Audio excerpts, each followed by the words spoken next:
All right, I'm on hole number 9 of the 2020 Community Cup. I'm in the opening round of the Rookie Division. Just on track for the minus 14. Nothing special, nothing bad. Just trying to stay on track. I'm working on all the holes, the shots going into the cup. But my goal is to make sure that, I put myself in the position to try and pick something up on every hole, and that'll get you that minus 14. That'll get you started. All right. I'm definitely hitting off the island. I'm definitely. Now, you can use a big topper on this. With the deal here, you can use a big topper, or you can use an extra mile, or you can use an apocalypse. You got an APOC. Any of those clubs are going to work. If we do like raw distance, the what you lose in topspin versus what you gain in power on the extra mile versus what you gain in topspin on the big topper, you'll probably net more with the big topper. In most cases, you will net more with your big topper and a Titan on a max overpower shot than you will with your extra mile. But I'm going to use my extra mile. And it's just it could go either way. Even though I think you will net more. On this island where the big topper puts you back there, it's probably a safer shot with the big topper, to be honest with you. You could use your Thor's hammer. You got the same top spin, a little less power. You could use your Thor's hammer. The Thor's hammer in this particular type of hole it doesn't do anything for you. The thing about the Thor's hammer is that backspin. It's more accurate. So for a lot of holes, the Thor's hammer is the extra mile with more backspin, more accuracy, a little bit less curl. So there's times when the Thor's hammer is definitely the club, and there's times when, it could go either way.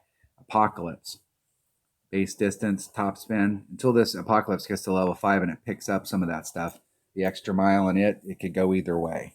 But here, the ball guide's a little bit important. Kind of know where it's going to go. But the real decision here is whether you're doing an extra mile. In my mind, for most of us, it's going to be whether it's, unless you got an APOC 5 or you got that, it's going to be the choice between the big topper and the extra mile. Hold on one second. Sorry about that. Work phone was going off. All right, I'm going to take an extra mile. I'm okay with my extra mile on this. I'm going to take a Titan, the king of balls. The king of balls.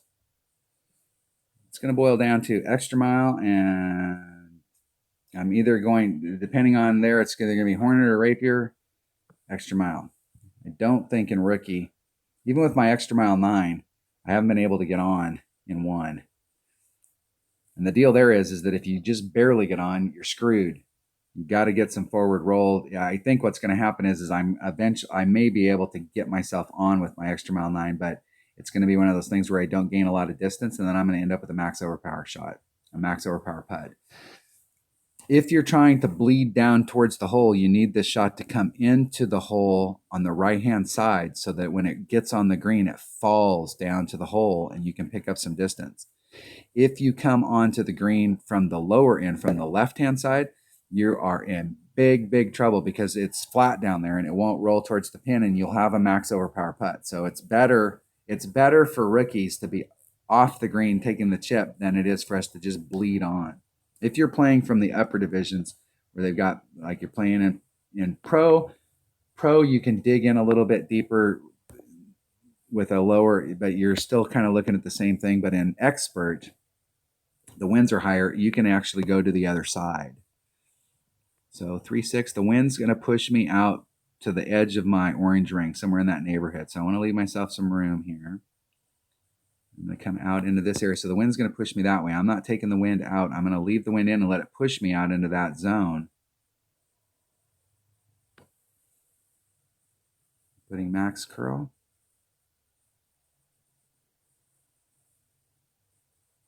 Hitting it perfect. Watch my landing zone out here. The wind pushed me out into the wider part. Got plenty of room from the rough. Didn't risk doing anything. If you're coming at it on a chip, it's better to chip it from the lower side here to the cup than it is to be on the right, because on the right, you're engaging that hill more.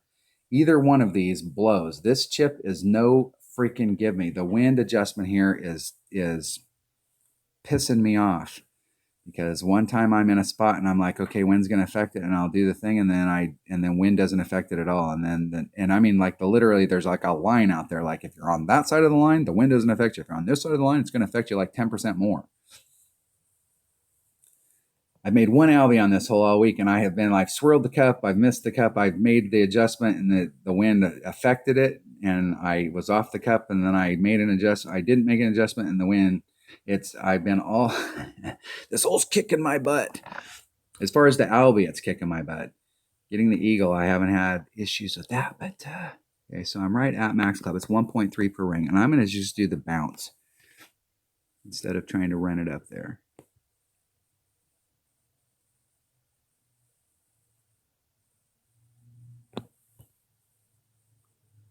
Okay, so it's 1.3 per ring, and I'm out on 10%. That's 4.6. 1.3, there's 3.9. That leaves me 7. It's about a half a ring.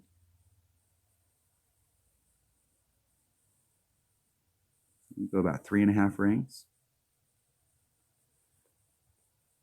Trying to get an Albie. Need to hit it perfect. Hitting it perfect. Give myself a look. Get in the hole. Woo! That's what I'm talking about right there. Picking up the Albie.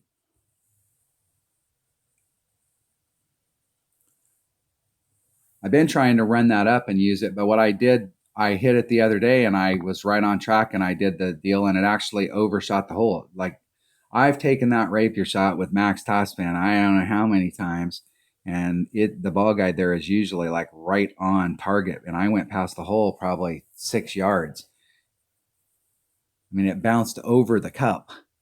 So the bleed, that top spin run across there is not, I don't know. I've been having issues here. So I'm switching it up to do, like, if you use an inbringer, a lot of people that use inbringers like, hey man, that's the shot right there. The thing about a rapier is that you can do, what I like about a rapier is that you can use that top spin shot.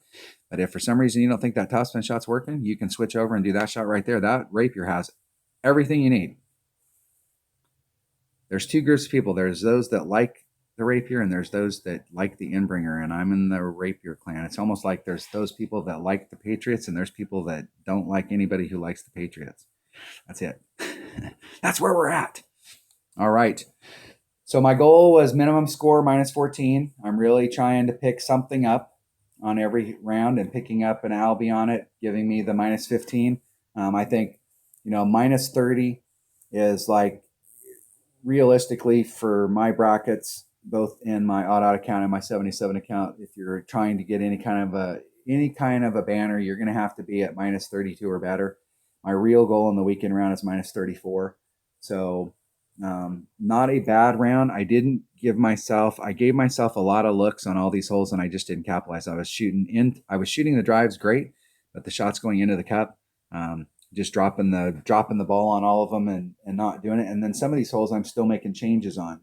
So like I made a change on hole number 4 to see if I liked the setup. And I'm more worried on that hole. I was more worried about like what it changed going from a katana to a kingmaker, and seeing what that change looked like there. And I like that. So I'm even in my 77 account, I'm going to make that change to the kingmaker instead of the katana. It's a slight thing. It just puts me ahead of the sand. And for me, I like that a little bit better, but that can go either way for you guys.